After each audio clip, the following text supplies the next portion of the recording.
हैं तो क्या सरकारी जिम्मेदार नहीं होती? तो क्या तब भी आप जिम्मेदार थे इस तरह के पलायन के लिए जो सारी घटनाएं सामने आई? और दूसरी बात यह कि अकबर नगर पर तो विपक्ष खुलकर बोल रहा है, इस तरह की घटनाओं पर क्यों नहीं बोलते? अखिलेश यादव क्यों नहीं खुलकर अभी तक सामने आए कि भैया यहां पर हिंदू भी तो जान है, उनको अपना घर बेचने के लिए मजबूर क्यों होना पड़ रहा है? इस तरह के मामलों पर चुप्पी क्यों? देखिए, मैं क्लियर बता दूं, भारतीय जनता पार्टी के जहरीले विचार, इनकी गलत मानसिकता से यहां की जनता ने उत्तर प्रदेश को पवित्र कर दिया।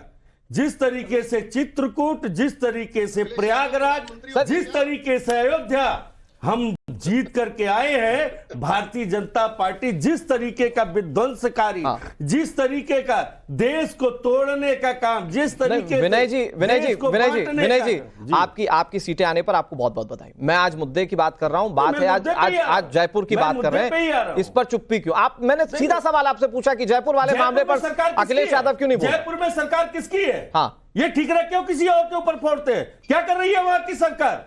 सरकार नहीं देखती है वहां पे? सरकार आपकी है, सरकार जनता ने वहां की आपकी बनाई है, और आप जो है इस तरह से लाचार हैं। क्या मतलब है इसका? विनय जी मुझे बताइए, सारी गलती भारतीय जनता पार्टी की। विनय जी, सारी गलती भारतीय जनता पार्टी की। मनीष जी ने हाथ उठा दिया, वो जवाब भी देंगे। मुझे बस इतना बताइए कि कोई किसी इलाके में जब आकर बसता है तो क्या रातों रात बस जाता है क्या? बिल्कुल पहले की सरकार जिम्मेदार नहीं होती? बिल्कुल नहीं बसता है। तो फिर उसको बोलिए, खुलकर बोलिए। आपके साथ गठबंधन में बैठी कांग्रेस सरकार को बोल के दिखाइए। 2 दिन में बस जाता है क्या? नहीं बसता है ना। और उसके बाद अगर कोई आता है, अगर कोई सरकार आती है तो उसकी जिम्मेदारी कुछ होती है कि नहीं? अगर पिछली सरकार ने कुछ गलत किया, आपकी विपक्ष नहीं, एक मिनट विनय जी, आपकी जिम्मेदारी ये है ना कि विपक्ष में बैठकर सवाल उठाएंगे। आपने बीजेपी को सवालों के घेर में रख दिया।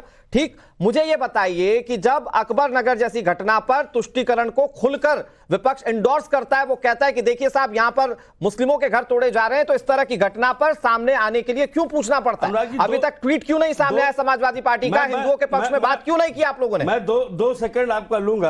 भारतीय जनता पार्टी का जो बुलडोजर नीति है ना, बुलडोजर का मतलब क्या होता है जानते हैं? बुलडोजर होता है न्याय के लिए, न्याय होता है, और एक होता है बदला। सर, राजस्थान की राजनीति होती है। राजस्थान की जनता कह रही है कि सर, राजस्थान की जनता कह रही है कि योगी मॉडल चाहिए हमें राजस्थान में। बिल्कुल नहीं कह रही है सर, क्या बात कर रहे हैं? मैं सुना दूंगा। वहां पर सरकार जाने वाली है राजस्थान में, देखते रहिए, जल्दी जाने वाली है। वहां पे खुदा आपस में उनकी पट नहीं रही है।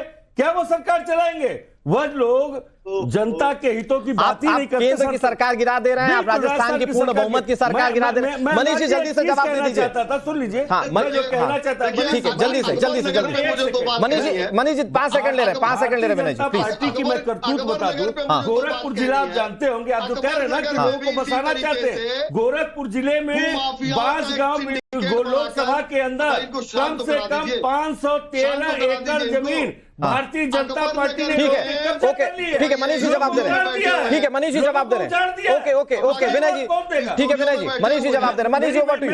मेरी बात तो सुनो। ठीक है, नहीं प्लीज, मैं मनीष जी जवाब दे रहे हैं आपकी बात का। मेरी बात का जवाब आपने बीजेपी को सीधा घेरा, मनीष जी जवाब दे रहे हैं, प्लीज मनीष जी। इसी तरीके से लखनऊ के अकबर नगर में भू माफियाओं से सिंडिकेट बनाकर अखिलेश यादव उनके लोगों ने पैसा वसूला गरीबों से, उनको जमीन दिया और जमीन देकर वहां घर बनवाए। और आज माननीय सर्वोच्च न्यायालय के फैसले पर वहां की गाइडलाइन के आधार पर सरकार कार्रवाई कर रही है। लोगों के देखिए शोर मचा रहे हैं, स्टूडियो में बैठे उनका बेटा इस्तेमाल कर रहे हैं। उसका जवाब दिया है। स्टूडियो में है तो ठीक है, नाम पर तो रोक दीजिए। मंदिर के पैसे लुटाने के नाम पर जो वहां पर अधिकारी हुआ, ठीक है, ओके मनीष जी, ठीक है, एक एक करके विनय जी शांत। ठीक है मनीष जी, मैं आ रहा हूं आपके पास। ठीक है, हम इसको दूसरी तरफ नहीं ले जाते हैं, हम इसको बहुत कट टू कट रखते हैं कि आखिर जयपुर की जनता के साथ कौन। मेरी बात आ नहीं पाई है, शोर मचाते हैं। मेरी बात नहीं आप। ठीक है, एक मिनट, मैं कह रहा हूं। ठीक है, एक एक करके बात करते हैं। मनीष जी, मैं आपको वक्त दूंगा। मनीष जी, मैं आपको वक्त दूंगा। मनीष जी, मैं वक्त दूंगा आपको। मैं चाह रहा हूं कि आचार्य चक्रपाणी और फिर रमनीश जी इस पे इंटरवीन करें। चक्रपाणी जी, ये हिंदू बाहुल देश जहां पर सब एक गुलदस्ते की तरह रहते हैं, सभी खुशबूदार फूल हैं और सभी अपनी अपनी खासियत से पूरे देश को महका रहे हैं, लेकिन ये कुछ लोग जो हैं, अब आप जयपुर वाली घटना में देख लीजिए, महिलाएं जब पूजा के लिए जाती है तो उन पर मांस फेंका जाता है। ये इतना गंभीर आरोप लग रहा है। ये किस तरह की सोच है स्वामी चक्रपाणी जी? क्या ये सिर्फ भगा देना वहां से और एक पूरे इलाके को मेवात की तरह बना देना, क्या ये इस तरह की सोच इंडोर्स की जा रही है क्या देश में कहीं पर? देखिए अनुराग जी, हमें इसके तह तक जाना बहुत जरूरी है। एक वो है, कहावत है कि जिसके लिए अलग हुआ वही पड़ा हिस्सा।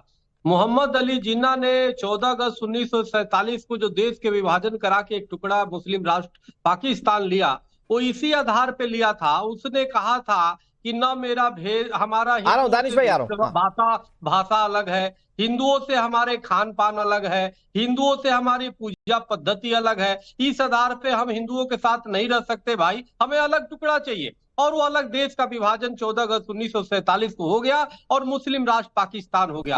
अगर उसी समय भारत को हिंदू राष्ट्र घोषित कर दिया गया होता कि भाई जब वो पाकिस्तान मुस्लिम राष्ट्र हो गया तो ये नहीं, लेकिन महाराज जी जो पूर्वजों ने कर दिया वो तो कर दिया, वो बात की बात है। अनुराग जी पूरा मैं कह रहा हूं कि आज जो हो रहा है उस पर क्या कहेंगे आप?